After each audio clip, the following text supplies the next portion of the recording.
Hello and welcome to the final episode of this series of Material Matters with Grant Gibson. The show is nearly 5 years old now. However, for listeners who might be new to all this, the idea is that I speak to a designer, maker, artist or architect about a material or technique with which they're intrinsically linked and discover how it changed their lives and careers. Every so often though, I mix up the format a little and talk to someone who has an overview of the design and architecture world. Arguably, this is one of those shows.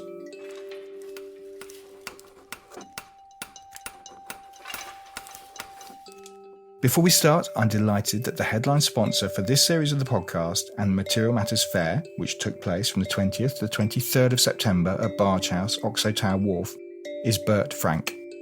The premium British lighting brand based in London and Birmingham marked its 10th anniversary in September and October with new product launches that all celebrate the considered use of exceptional materials. It also reimagined some of its most popular designs into new forms. These launches outline an exciting new chapter for the brand that has championed the globally recognised hallmarks of British design, quality, craftsmanship and innovation since its inception. So, my guest today is consultant, author, curator and academic Caroline Till. Caroline founded Franklin Till along with Kate Franklin in 2010. Since then, the Future Research Agency has worked with the likes of international textile exhibition Heimtextil, paper giant G.F. Smith, Caesarstone, Tarkett, and IKEA's former blue sky thinking agency, Space 10. They've also published magazines such as Viewpoint and Viewpoint Colour, and co-written the influential book Radical Matter, as well as curating Our Time on Earth, a touring exhibition about the future of the planet which started at London's Barbican last year. Not only that, but for many years, Caroline headed up the Material Futures course at Central St Martin's, which has produced a number of designers that have appeared on this podcast. She's also a speaker who's very much in demand internationally and opened the talks programme at this year's Material Matters Fair. Caroline, thank you very, very much for doing this. How the devil are you? Hello, I'm very good. Thank you very much. I'm very honoured to be here. And slightly nervous for some reason. Are you? Okay, interesting. Well, there's nothing to be nervous about, I don't think. I mean, we'll see as we go through. You never know. I mean, where are you currently? Because we're talking over Zoom and you appear to have, there's a drum kit. I see cymbals and tom-toms behind you. You're not in your office, I'm guessing.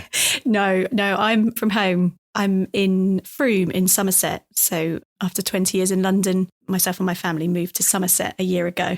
Okay, interesting, because I seem to recall you doing an installation at Heimtextil once about how we're all going to get more urban, but you've gone the other way. Why was that? I have. I guess we're a sort of classic COVID happened. I mean, we've been operating at Franklin Till, partly remotely for many years. So we've been running for 13 years now. And I think we'd always baked in a lot of flexibility in our working patterns. And, we have a lot of women that have children in the team. We'd never been a 5-day-a-week company and people had always worked partly from home. So anyway, it made sense that our clients are not based in London and many of which are not even based in the UK. It was working very well remotely. I think we were one of the few companies that were very lucky during COVID, that we were lucky to have more work than ever. So we work from home mainly and we get together probably once or twice a month. Right.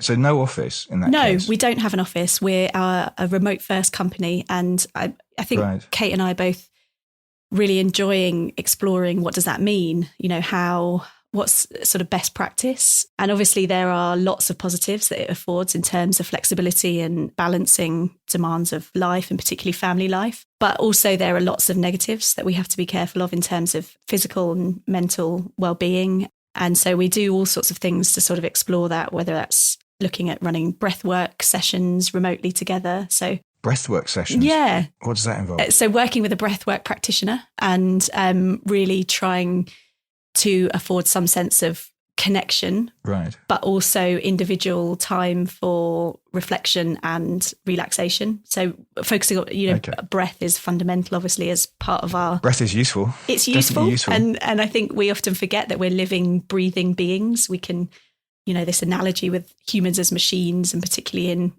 working cycles. And actually it's something that I learned quite a lot on an experience I did a couple of years ago with the Bioleadership Project. I took part in the first Bioleadership Fellowship, which is all about exploring how we can work more in tune with nature's cycles and how we can bring that into a business setting. And it was interesting We've actually opened quite a lot of our major client meetings with just doing some breath work, just paying attention to our breath and just sort of stopping to reconnect to ourselves. And I'm really fascinated how that opens your mind and takes you to a sort of slightly different space and, you know, enables you to get to, I guess, a calmer space. But also we often have to have difficult conversations with our clients and I think it opens their mind a bit more. You know, how we can still support our team's mental well-being is a big preoccupation of mine at the moment. You know, you walk into a room and you automatically have a sense of how someone is, but it's obviously less difficult to tell when you're a remote team. And so we have to work a little bit harder at that. But, you know, we come together and we have these together days.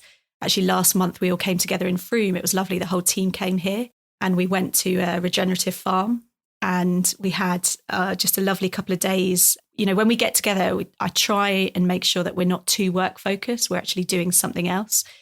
So, yeah, we went to 42 acres, this amazing sort of regenerative farm, which also sort of is this retreat space. So we learned about what they're doing in terms of farming. And, you know, we're really interested in this notion of what is regenerative. What does that mean in terms of material and how do we bring that knowledge to our clients? It's quite a muddy area. So, yeah, we wanted to see it in an agricultural setting and see it in practice. And we also cooked around a fire together and we ate their amazing vegetables from their bountiful kind of gardens and we swam in their lake and, yeah, had a very wholesome, lovely time together. Very good. Yeah. So how big is the team? I think at the moment we're 12 people. Okay. You know, still a small team, but we often work a lot with freelancers and other collaborators. So we tend to sort of expand and contract. Because trust, it seems to me, if you're managing 12 people, that's key, right? If you're all remote. Yes, absolutely. Yeah, I think that's a really good word, is this sense. I think we've never gone into this thinking, you know, we own your time and between this hour and this hour, you are ours and you know, we want evidence that you're doing this.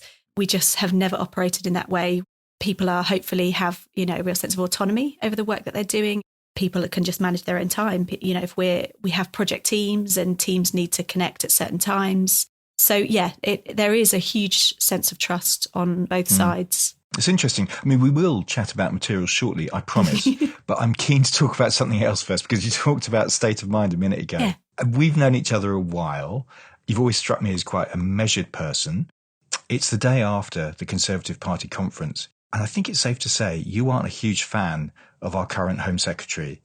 You wrote on Instagram stories, WTF, Suella, you utter nutcase, which was nutcase was in emojis. I didn't quite understand that at first. I looked at it for a while and went, oh, nutcase, great.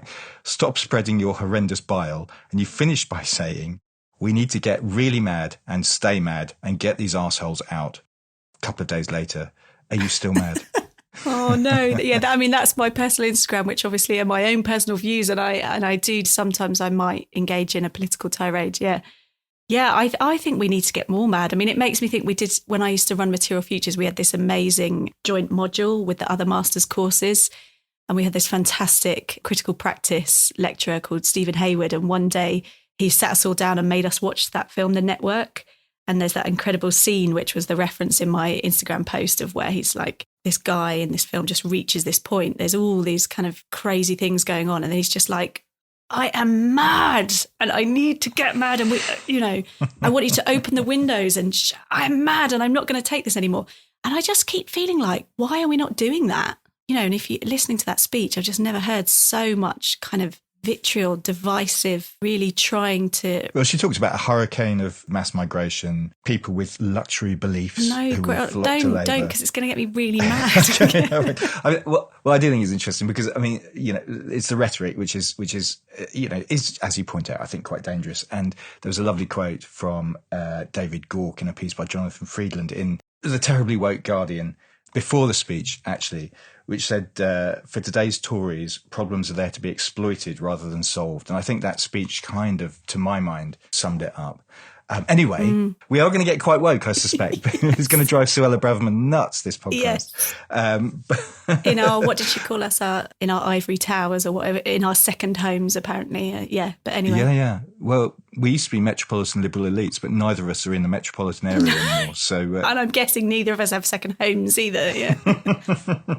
I mean, can we talk in the first place a little bit about what you do? Because over the years, as I said in the intro, you've worn a couple of hats. You founded Franklin Till with Kate Franklin in 2010, which you describe on the website as a futures research agency working with global brands and organizations to explore and implement design, material and color innovation. So what does that entail, Karen? So, yeah, I mean, we're really lucky that in a way, every day is different for us, that we have such a broad range of projects. But essentially, the basis of everything we do is research. We're really staying connected to what's happening within the global design industry, looking at the convergence of, I guess, sociocultural factors, of technological factors and environmental factors, and actually how is that influencing the future of design. But we look at everything through the lens of colour and material. That's our area of specialism. So, for example, we're working with, I'm never sure if I'm supposed to say people's names or not, and it's got me in trouble in the past. So I'll just allude to, a major sports brand is one of our biggest clients at the moment. And we're basically supporting them to create a pipeline of innovation, particularly material innovation, that will help shift their trajectory towards a more sustainable and ultimately, hopefully, regenerative, we're embarking on that conversation with them, future. So that really means working across, often there's siloed teams, there's things like futures teams, there's materials teams, there's colour teams, and we're often sitting in the centre of those or working across them, bringing them together to sort of converge information. And I guess our role is twofold. It's about injection of inspiration and insight. So, saying, wow, look at this emerging material technology, or looking at this emerging designer or emerging studio. And look, people are thinking and feeling in this way. So people use us almost as an external innovation arm, because we find that these huge companies are so kind of bogged down by infrastructure and, quite a lot of navel gazing, that we can come in as, almost like a fresh but sometimes quite disruptive force. So we sit across these, often between sort of colour, material and futures teams, and provide these injections of inspiration. And then I guess the bit that we really love is the meaty bit where it goes, okay, and what does this mean? So how do we put this into practice with you? And what does it mean through the lens of your brand and to your customer? So for example, more specifically with, the sportswear company that I mentioned, we've been running this sort of really impactful series of what we call material disruptor workshops, where we are bringing in, whether it be material technology or a material scientist that's developed something really interesting, or often it's designers, it's a studio, or it might be a recent graduate. And we're saying, look, how can we collaborate? How can we broker a collaboration? And we're doing that through trying to encourage both parties to get their hands dirty together. So through physical workshops to then go, okay, where can this go? What can this mean? How can we intervene with your manufacturing process or your design process within these big brands? And ultimately, how can we reduce the environmental impact or indeed shift towards that more sort of regenerative design approach? I mean, at one point, I think you were labelled as a trend forecaster, but trend is a slightly difficult word, I imagine, for you. Yeah. You're not a trend forecaster by the sound of that description. Yeah, no, I mean, I think that comes from probably where Kate and I met, which was the Future Laboratory, which I guess sort of trend was very central to that. Yeah, we've always had a really difficult relationship with the word trend. I really don't like the word, and I wouldn't use it or apply it to what we're doing. I think trend is often perceived as in the context of fashion, as in what's now, what's new, what's next. What happens seasonally. Yeah. Exactly. And particularly that seasonal relationship, which is problematic because it's about the perpetuation of newness. It's about let's create more and more and more stuff. Let's create marketing narratives around it. And seasonality, in many contexts is not relevant anymore because we don't have such dramatic temperature differences. And we don't need that perpetuation of new drops onto the shop floors. And obviously over the years that we've been doing things have become even more scary, as in the number of launches of ranges has increased, the time between design and something actually being on a shop floor, particularly within fashion, has dramatically decreased.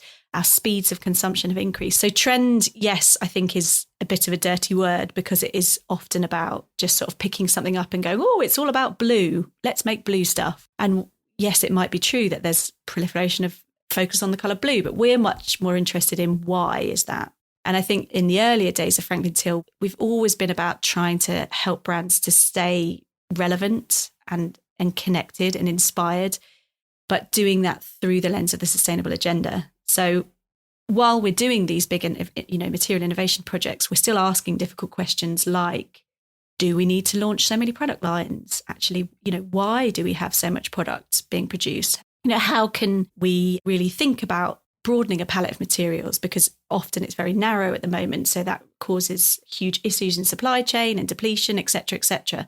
So we're having these sort of big, meaty projects, but we're still, through developing deep relationships, we're able to ask quite difficult questions as well, continually. But you've also got this academic strand to your work. I mean, you ran the incredibly influential Material Futures course at Central St Martin's. Am I right in saying that you led the transition from it being Textile Futures into Material Futures? It got rebadged. Was that down to you? Yes, yeah. I was at the helm at that time, and I think that's been an incredibly, influential part of, I guess, my career. That I joined, it would be probably, I'm terrible at remembering years, but it would be about 15 years ago now. I joined what was designed for Textile Futures at Central St Martin's, which was then in Holborn at Red Lion Square. So we were on the 9th floor, sort of tucked away, and it was an incredible visionary course. I joined as a senior lecturer almost, sort of 3 years out of the Royal College of Art. And that was run by Professor Carol Collet, who's just an incredibly influential woman and still remains within Central St Martin's. And I joined that course and saw that there was amazing things happening, but it was almost, because the discipline was so undefined and defied almost categorization, it was often to the detriment of the course, that we needed to be able to really communicate to students what we were doing and what we were about in a very cohesive way. We also, with the word textiles in the title, we had almost completely female dominance in terms of applicants and students on the course. So eventually Carol sort of stepped away. We moved over to King's Cross, to the new building. And I think it was at that point that Carol stepped full time into research to remain as just an academic researcher, and has gone on to set up incredible things. And, she's now Director of Innovation with a collaboration across LVMH and Central St Martin's, and has set up several other masters like MA Biodesign. But when I was at the helm of Design for Textile Futures, I just could see that there was an opportunity to create a real discipline around materials, and the title was not serving us. So I went through, it's called a revalidation process. It actually took 2 years to complete. It's quite arduous to do that sort of thing. And, restructured some of the course, and created a new website. I realised the importance of brand, and, particularly when it's a competitive environment, you need to attract students. But also it was very challenging because we were creating a new discipline, and there was a whole infrastructure that was built around very siloed disciplines. Well, I was wondering if you're going to tread over other people's toes. There was some of that, but there was also every day was a bit of a fight, if I'm honest. I think back really fondly to the time, the students I absolutely loved, but we were accepting students from every discipline. So we weren't saying it was a 2-year master's. So obviously you had to have an undergraduate, but it didn't matter when. We had, mostly mature students actually coming back from industry, wanting to redirect their career. Carol had already put in some really visionary things in place. We were the first master's course within the UK as a whole, and for many years the only that embedded sustainability within the learning outcomes, which meant in real terms that they were assessed as sustainability as a criteria. And this idea that students could come from a scientific background, they could come from psychology, they could have been working in a biomedical company. They just needed to frame a question and a project query that felt relevant to the course. And there was a portfolio application, but some of them were not coming from a design background. And that threw the college huge problems. We were saying, look, we believe the future of design is interdisciplinary, but for example, the infrastructure was all set up. I used to get technicians knocking on my door constantly being like, your student cannot come into this workshop because they're laser cutting cheese again. Did somebody laser cut cheese? Constantly. We were asking them to sort of work within their discipline, but totally step outside it and challenge materials. Yeah. And, firstly, I was told, no, your students can't access all the workshops because they're not paying into all of them. So suddenly I became financially responsible for making sure we raised enough money that we could then pay into these workshops. It's probably a bit political, this. But anyway, there was basically just this infrastructure that was like your fashion, your graphic design, your this or your that. And we were trying to say, no, we want to embrace the convergence. And yeah, it was hard, but it got there. And I think obviously there's loads of examples of that happening now, of more enabling interdisciplinary action and saying, let's take students from other backgrounds, not just design. And then Kieran, when I worked, he came in as the second year. Yep, Kieran Jones. He came in as the second year tutor and has run the course for, a good, I think I left sort of 7 years ago. So he's been at the helm since then. And it's really a recognised discipline now. And I guess I feel proud that the course sort of stamped that. People used to say, you what? What do you do? And now within design, I feel there's a real recognition of materiality and the exploration of material futures as a discipline, which is exciting. No, I think that's absolutely true. What strikes me is it's quite easy to feel deeply pessimistic about our futures. But, talking to you now and having gone through all the research, been to your shows, read your book, interviewed your former students on the show, is that you seem to see a plethora of possibilities. Do you think the future's bright? The way we approach everything at Franklin Till, and my personal philosophy is being a climate optimist, not with naivety, but just, I think if we don't approach things with optimism that anything is possible, then we may as well kind of not get out of bed. And I remember that's, some of the students, it used to be quite debilitating for them in the first year when they were learning so much about the global sustainable agenda and just being like, oh my God, the best thing I can do is actually not make anything. Not do anything at all. Yeah. And so you have to work through that and go, well, actually, that doesn't help anyone. Yeah. So definitely I'm a massive optimist and I think embracing things with that kind of can-do approach. And I think that's what a lot of our students did. And that's what our team do now. And I think often we bring a lot of energy. And people often say, why do you work with these big companies that are doing some of the most polluting things? And I think, well, that's why we're working with them, because in a way they're using the most amount of material there.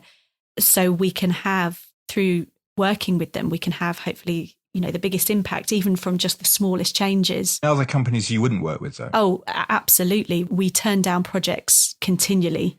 We have been on some really uncomfortable conversations because often we're supporting clients to tell their material stories. And sometimes people are just like, yeah, can you just do us a bit of purpose washing? They're not actually coming with that brief. But, ultimately, when you drill down into it, it materializes that's what it is. It's just trying to make a detrimental process look nice, but also all sorts of grounds. I remember a gaming company that came to us and wanted us to work with them on the next iteration of their hugely popular game. And we did a bit of delving and looked at the stance that they take on the impact of mental health and on gaming. And there was absolutely nothing being done at all. They took no responsibility. So we do try and approach sustainability very holistically. People often think it's literally just about the environment.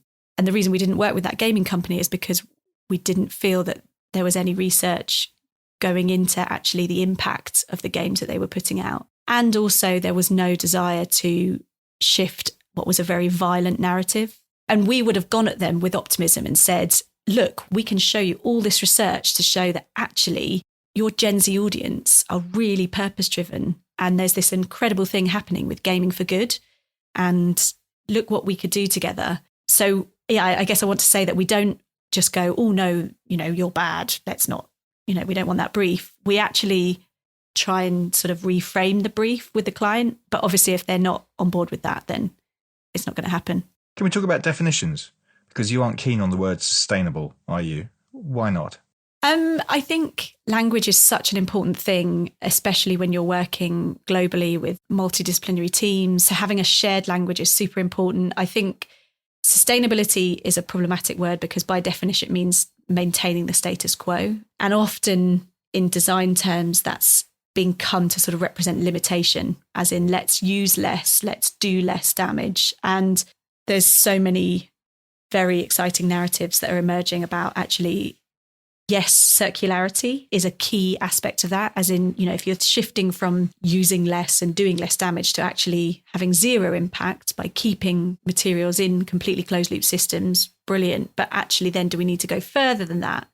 And I think when I've done some talks with you before, I've shown that sort of diagram with those three icons of sort of sustainable as an arrow forward to circular, obviously circular, to regenerative, to kind of spiraling upwards. And I think, we're really interested in delving into this term regenerative. What is regenerative design and what is regenerative material? Well, I'm glad you're asking yourselves those questions because it'd be good for listeners who Might be finding the terminology of the green debate a little confusing. Can we describe what regenerative design might be?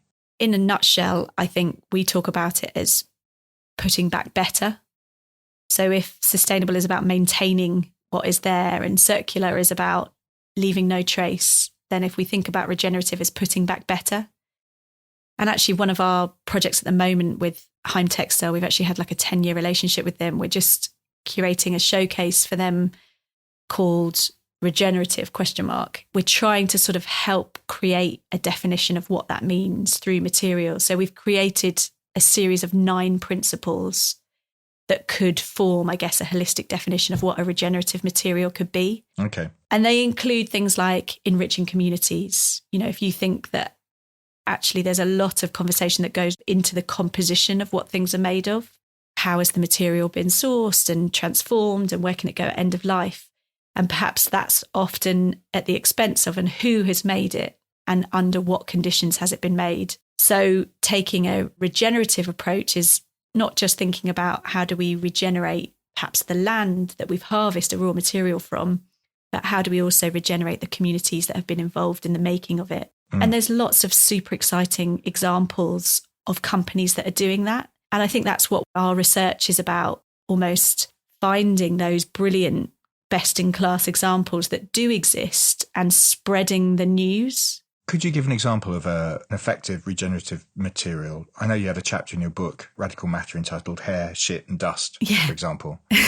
Could you illustrate what you're talking about? Yeah, and again, I'm going to use the Heimtextil project as the example, if that's okay, because I don't think there's such a thing as a regenerative material. Right. It's the system in which the material has been created. So going back to that example of enriching communities, we're showing things like Fine Cell Work, which is an organisation that develops textiles in a prison setting with inmates and teaches them skills. There's a kind of a financial benefit to them, but also a sort of well-being benefit. And they're doing lots of lovely projects within the prison setting. And then I think of another example that we've come across and been involved in recently with Christopher Farr, the rug company, who have manufactured through an amazing Turkish weaving facility called Tarkett. And they exist to support the women that work with them. So I didn't know to the extent, but basically women weavers, particularly in Turkey, 99% of them don't have pensions, they don't have regular pay. And organisations like Tarkett are there to protect that and to say, actually, if we give back to you, you know, if we really enrich your lives to give you financial stability, to give you longevity, there's a win-win situation because you stay with us and we respect your skill. And so that's just an example of that notion of enriching communities. And then on the other hand, on a more sort of composition focused, one of the principles is really focusing on localism and the importance of considering what is local abundance. And there's lots of exciting examples of that. I know one, so you mentioned Shit, Hair, Dust, the chapter in Radical Matter, which was basically saying, can we think of kind of human detritus as a material source? So one of the graduates from Material Futures, Sana Visser, was in that chapter and continues to do amazing work with hair, with human hair. She's kind of going, you know, we all grow hair, we all get it cut. There's this incredible material resource. She had a barber's in Milan, didn't she? Exactly. Hyperlocal. You know, she had Milanese barbers cutting the hair of visitors. That was her localised material source. Localisation of material is a really hot topic, especially in architecture. You see organisations like Material Cultures doing amazing things that are really saying, if we're developing a building site, what can we actually harvest from that site to begin with? So, yeah, I'm sorry if I'm slightly dodging the question. There isn't such a thing necessarily as a regenerative material. It's the system in which the material exists or the approach that it takes. I mean, do you see this as a pivotal moment in our history, Caroline? I mean, in an essay you wrote to introduce your show, Our Time on Earth, you quote Joanna Rogers-Macy, the environmental activist and scholar who describes the great adventure of our time, the shift from an industrial growth society to a life-sustaining civilization. Yeah, I mean, I found Joanna Macy's work so inspiring as, I guess, as a climate optimist, trying to go, like, how do we navigate the complexity and the enormity of the situation? And she talks about the great turning, this idea that we're all on a ship and we need to basically shift course. And that's a heavy, big task, but it can be done. And like, isn't that exciting to be part of this incredible moment in history where we need to change trajectory, and the result could be an incredible flourishing future for people and planet. And I find that a really comforting perspective. Actually, I think everything Joanna Macy writes about is just incredibly optimistic and beautiful. Yeah. I mean, you've written about a wider shift in consciousness from an egocentric point of view, where humans place themselves at the top of a hierarchical model of nature, to an ecocentric or biocentric point of view, where we consider humans as just one of many species in a diverse and circular model of the ecosphere. I think it's been described by the Australian philosopher Glenn Albrecht as a symbiocene. I mean, is this realistic, do you think? Does it matter if it's realistic? If that's what we're aiming for, that's what we can achieve, I guess.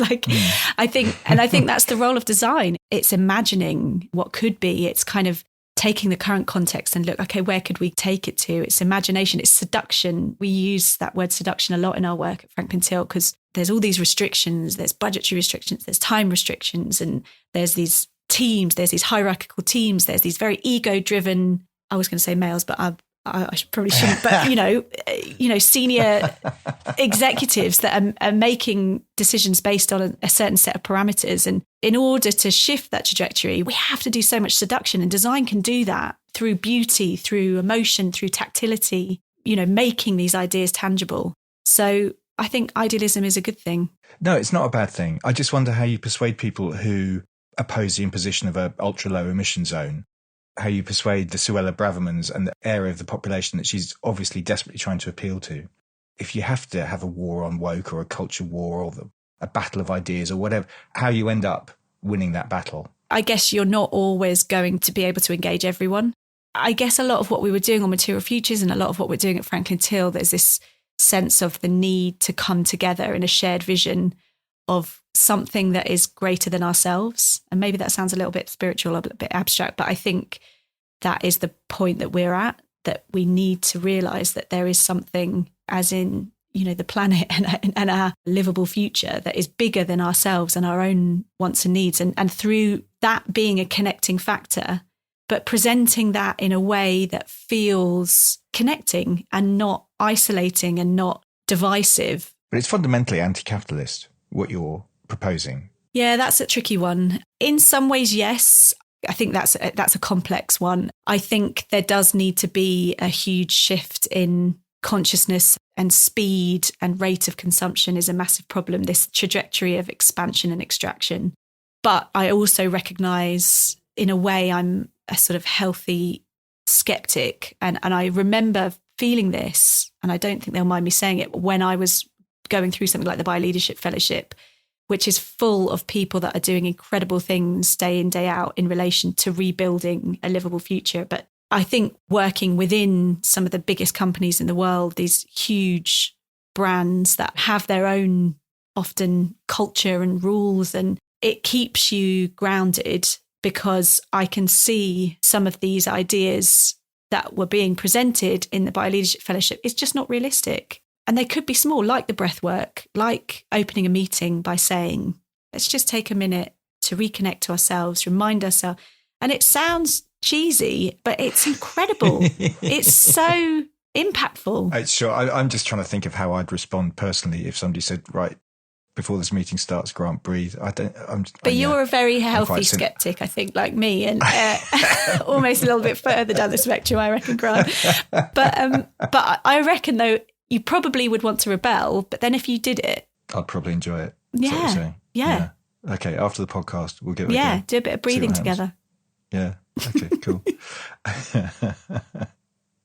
What you're saying fundamentally is design and designers need to be engaged with redrawing, re-engineering, redesigning, if you like, systems. This is the key. Definitely. I bang on about this a lot. Like, if people ask me to speak, I always sort of go on about this idea that we need to think of particularly materials as systems. We've kind of thought of materials as inanimate objects that we can extract and transform. And we've thought of the earth as this inanimate repository. And we need to now think of things in systems. And that needs to come through every aspect of design, from education, particularly as well, from a very fundamental point of view, that things are not static. Materials exist in, they're taken from somewhere, they go through transformation, they need to go somewhere. Yeah, and that shouldn't be revolutionary ideas anymore. We've got to get beyond that. Where does technology fit into your model? I mean, technology is obviously massively important, and a lot of it's interesting, we were talking about reflecting on the types of questions that clients ask us is, very reflective of where these companies are going or what they're listening to, what they're concerned about. One of the biggest things that people keep asking us in relation to our colour work. So just to slightly sort of explain that we talk a lot about colour and material as completely intrinsic. I was going to ask you about the relationship between the two, but maybe let's do that now. That's fine. Okay, and then I can go on to, because one of the questions we're getting is about colour and AI. Yeah, we come at design innovation through the lens of colour and material, and we often talk about that they're completely, especially in product, if we're talking about physical objects, then they are completely intertwined. We talk about that too long a designer, particularly within large brands, have become specifiers, that they often are sitting within teams with lots of limitations, time, budget, etc. And they're just going, okay, we've used that before. Let's have that colour, let's have that colour. Blah, blah, blah.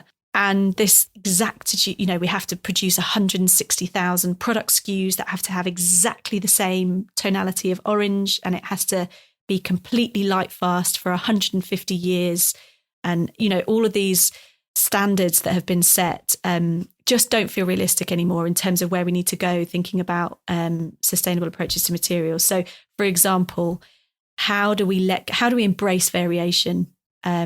And this is, I'll give you an example. I was involved with an incredible ex-student of mine, Natsai Chaser, who runs Faber Futures. Who's been on the podcast. Brilliant. So she's working within biofabrication, looking at how we intervene with nature-based materials in a laboratory setting. And she has this bacterial dye process that she developed on the MA Material Futures. And it's the perfect example that we need to let go of it's exactly this purple. And what they're doing with NPAL, a normal phenomena of life, is showing that actually biofabrication can be a solution to a lot of our problems in terms of material and sustainability. But we have to have a mindset shift. We have to think about speed. We have to think about variation, imperfection. So a lot of the work we do with clients and colour is surrounding that. But also sometimes we are supporting. Another example of a massive project that we worked on last year was with Microsoft. We created them a new colour strategy as a holistic brand, which actually is just up for an award, which they'll find out about next. I think it's the Transform Awards. But we did an audit, and we really realised that the way that, the colour palettes that they have in their brand guidelines were very binary. They had a very sort of binary approach to colour that didn't allow for nuance, and they talk about their sort of ultimate ambition is to enable the greater good. They don't actually talk about their brand mission is not related to technology. It's about enabling the greater good. So what does that mean? Particularly perhaps for a younger audience that might not know Microsoft so well. So we did a really deep dive into what is the greater good. And we were looking particularly at through the lens of the sort of Gen Z and millennial mindset. And we then created this incredible colour landscape and equated the greater good to a new palette, and then went back through the lens of the Microsoft brand guidelines. And they talk about being vibrant and directional and human. So we created a new colour palette that embraced nuance and shifted them. They talked about being colourful all the time. And we were like, well, what's colourful? It feels a bit like a rainbow in preschool in a way. So we shifted them to talk about being colour thoughtful and thinking about colour in context, and provided this much more nuanced palette with guidelines if your context and your audience is, if you're wanting to excite them and, invigorate them, then perhaps think about vibrancy. So shift that volume up on those vibrant colours. If it's a very cutting edge piece of work, shift up the directional colours. So anyway, if it's a less tangible project, it's still very deeply through the lens of research and strategy, and particularly delving into the audience that they're relating to and what's their relationship to the colour. We were going to get into technology. I'm glad you got into colour. Yep. But we were also going to talk about technology. I guess everybody's talking about AI. Are you finding yourself dealing with AI as an issue? We are, in that clients are starting to say to us, what does this mean? How should we be using it? And we don't have the answer to that. We're going through sort of process of exploration. And I think it's very easy when technologies are relatively new to jump straight to gimmick. And also, for lots of the issues to come out, for example, issues of ownership around design. I think there's lots of reappropriation issues through AI. And so copyright, all sorts of things. All sorts of things. And so we are sort of starting to explore with clients, what does that mean? That's one of the biggest questions they have. What's AI generated colour? What does that mean? How do they utilise that? And we don't have the answers to that at the moment. But I think your point about technology is obviously everything is happening. We talk about this convergence of sociocultural elements, environmental elements and technological elements. And that's material technologies and scientific technologies as much as everything. So we're trying to look at where these things collide and converge. Because for Our Time on Earth website blurb, it did talk about how technology could bring us closer to nature. I'm wondering how. So within Our Time on Earth, we really wanted to open with that positive mindset. Felt like sort of art, design and culture had often been used as a sort of method of depicting the scale of the problem. And as I'd seen with material futures, and we see through the work that we do, that can lead people to paralysis. Like those students going, I know so much, like how on earth do I get out of bed? Yeah. What the hell do I do kind of thing. So we wanted to open with this sense of like, wow, we're living beings in a living planet. Isn't that amazing? And there seems to often be these quite binary definitions of things like nature good and technology bad, or even nature and technology being on opposite ends of the spectrum. And I guess we wanted to say that actually they're not binary ends of a spectrum, and how do they interconnect or relate? There was lots of examples of people using technology as a way to more deeply tell the stories of the natural world. Right. And that was the essence of it, that, if we want to appreciate that, wow, that sense of awe, we're a living, breathing being in a living planet, we need to sort of get closer to understanding those stories. So technology can make the invisible visible, or can provide a deeper lens. So like the work of Marshmallow Laser Feast that we showed in Our Time on Earth, showing this incredible interior workings of a tree and all of those systems, and actually showing that it's very similar to the inner workings of the human, and showing that deep sense of interconnection. I mean, do you feel that the market is changing? Are manufacturers open to working with new materials? I mean, have some of the materials that you featured, say, in Radical Matter, or the installations that you've done, are they getting into the mainstream market? I mean, I ask because back in 2018, you told Furniture News that we were still stuck in the make and discard model, and I'm concerned that many of today's specifiers and designers aren't seeing the bigger picture. Do you think that's still the case? I think there's a desire to use new materials. We hear it all the time. And there is so many incredible designers that are creating new materials and wanting to develop their own ingredients, not just work with, what's available and do that specification process, but actually create their own. But the problem is about the infrastructure that surrounds it. And that's one of the biggest challenges, is the limitations that we have set. So, for example, the certification that's required from either a safety perspective, a health and safety, whatever. So, and it's something we see in architecture a lot.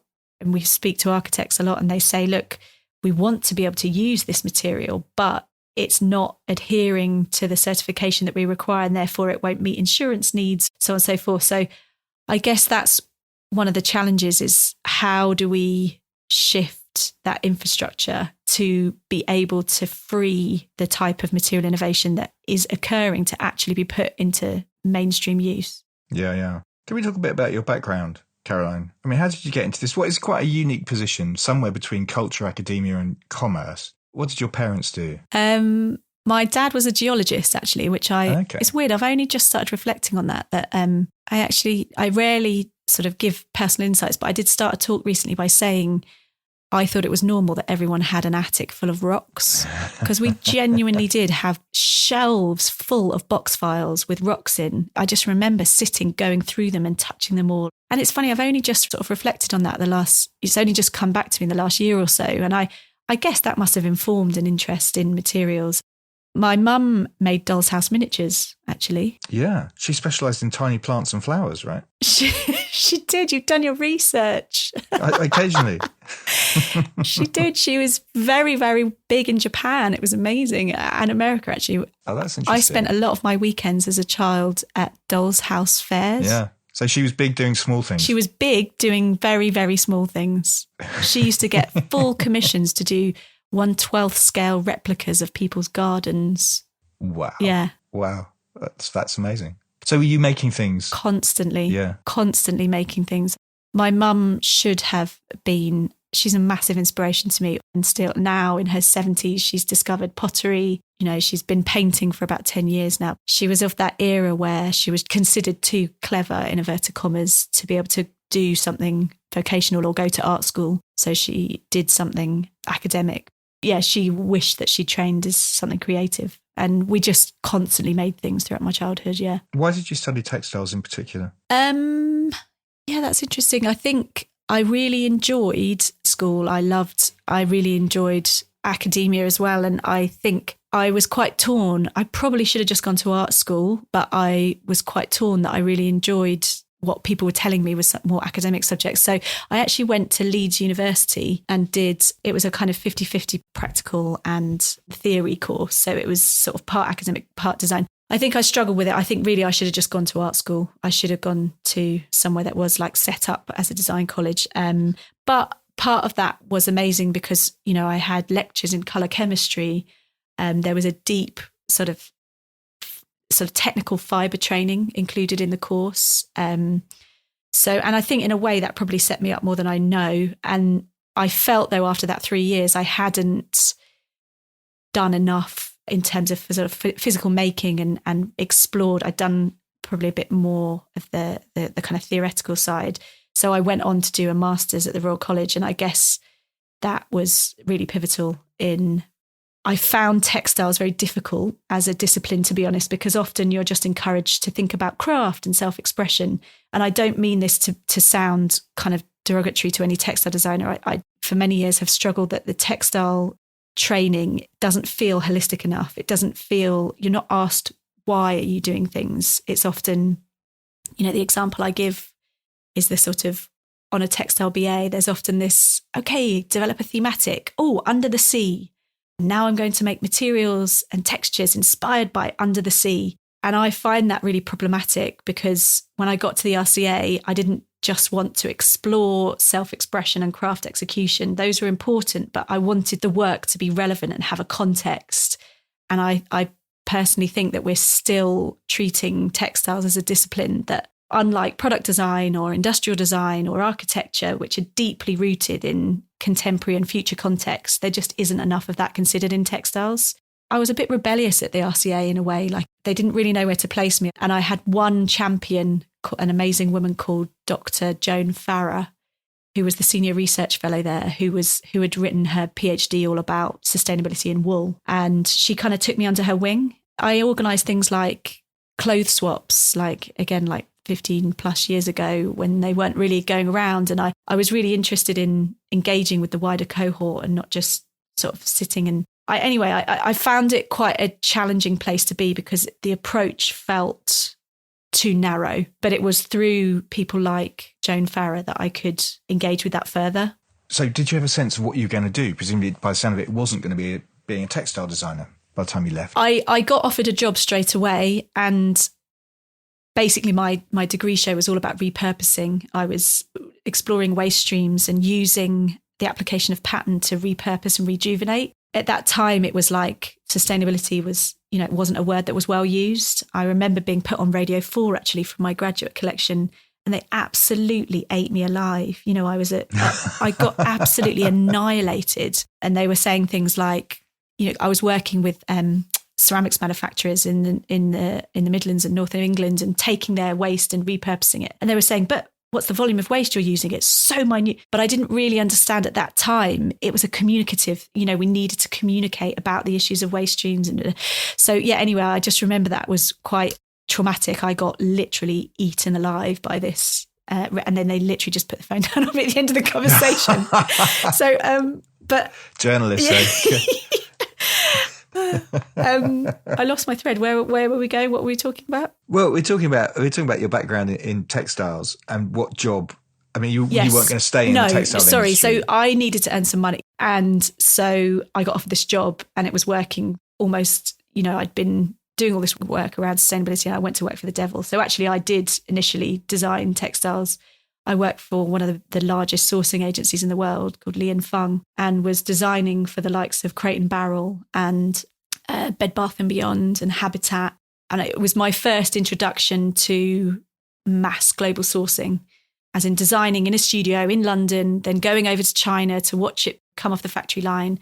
Probably the day that you were there, they might have sent the children home that were working in the factory, Right. Really jumping straight into the fire. And I quite quickly realised I did not want to make stuff. I could not fathom it. And I needed to go hard into more research and actually, how can we think more deeply about the stuff that we're making and the way that we make it. As you said, you ended up at a trend forecasting agency called the Future Laboratory, which I know very well, I'm very fond of, which is where you met Kate. When you met each other, was it immediately apparent that you were going to work together and what your model was going to be going forward? Not immediately, no. I think I saw this role at the Future Laboratory and I was really keen to get out of that role that I was in at Lee & Fung and this making of stuff. And simultaneously, I'd applied to Central St Martin's. And so I was always lucky that I did a couple of days at St Martin's as a lecturer and a couple of days in industry. So I always loved multiple things going on. And at Future Lab, I learned a great deal particularly about branding, about journalism. We edited magazines. Kate and I launched a digital platform. Kate, I think it was almost accidental in a way. We were working together on projects and we realised that we found it quite frustrating that we would deliver packages of research to clients and then they would come back and say, oh, look, and this is what we did with it. And we were like, oh, God, really? Is that how you took it? So we realised that we were both really interested in actually taking it forwards and working on the translation of that research. So not just doing all this rich research and going, there you go, it's yours, da-da. Actually going, okay, what does this mean? How can we action this with you? And how can we make it tangible and move it into those, to create those innovation pipelines, to actually move it into something tangible, into a project trajectory. And we were very naive when we set up. It was in 2010 and we were working together on a project. I think Kate had actually left at that time. She had taken Viewpoint magazine freelance and said, but can you still work on it with me? So I was doing that sort of with her. And then we just went, well, okay, we both feel the same. We'd like to do this type of work. Should we just do it? And we did it. And I think I've always been someone that just goes, just say yes to everything, even if you don't really understand what it entails, and let's see where it goes. And that's always placed me in excellent stead. And I kind of always say that to students. Obviously, you can, there's a caveat to that. But I think just sounding sort of positive and then finding out more. And so, we quickly had a couple of clients. We were doing Viewpoint. But, for many years, we always had one foot in the business and one foot out, to be honest. My role became bigger and bigger at Material Futures. So I was always running the company and Material Futures. Kate, I'm sure she won't mind me saying, was a bit older than me and had children a bit earlier. So she was becoming a young mum. So we always were doing the company and loved it, but we were always doing something else. And I think it's only in the last 4 years, in a way, when we've both, I stepped back from Material Futures when I had my children, because I realised that Material Futures in a way was like a child. It was so all encompassing and I couldn't do it. Kate's children were a bit older. So I think in the last 4 years, it's been all in Franklin Till, right, in a way that it wasn't before. Did the textile training influence the way you run the consultancy? Definitely. And while I've been critical of textile training, I'm also a massive advocate for it. So Kate is also trained as a textile designer, as a weaver. Yeah. I think textile designers don't realise that they have such an innate sense of intuition and an innate sense of, it's a sensitivity, I should say, like a sensitivity to materiality, but also a sensitivity. I think they're very good at synthesizing sociocultural information and that coming through the work, but I don't think it's channeled through education. I think it's sort of like, they have a sort of, at the moment, the way textile designers are trained is quite magpie-ish. It's like, oh, make a mood board of pretty things. But actually there is something deeper there, but that deeper analysis is not necessarily encouraged. So I think there's so many skills that textile designers have that are almost not celebrated or articulated in a very strong visual sense of research, which I think doesn't necessarily happen so much in other disciplines. I'm generalizing obviously, but I think, product design, industrial design, architecture has always had very clear methodologies about sort of being user-centered and considering your context. And I think within textiles, there's been this sort of innate gathering and absorption that hasn't necessarily been channeled, and this sensitivity, and particularly sensitivity with colour. I think colour is a really difficult tool. I was trained in colour theory. I often, when the students started, I would have a show of, I would say, how many of you have been trained in colour theory? And it would always be literally no one, or one, maybe somebody who came from fine art. So yeah, I think there's a lot of aspects of the textile training that's incredible, but is, not celebrated. Interesting. I mean, Caroline, we're coming to the end of our time and we've got to go away and breathe, or you've got to go and play the drum kit that's behind you. So the standard question is what we can expect from you in the near future. I mean, Our Time on Earth is touring. I think I'm right in saying Radical Matter's still available to buy, but what else? Yes, so we got some quite exciting self-initiated projects. Yes, Our Time on Earth is still touring. It's in Quebec at the moment. It will go on to North America and then hopefully through Asia and then back to Europe. So that continues. We are working on, we've always created magazines, but we didn't own them. But we are working on our own publication, which is... What, like on paper? TBC, lots of exploration going on. But okay. to have, I guess, to sort of output our research and authority in colour and material and how that is shaping a regenerative future.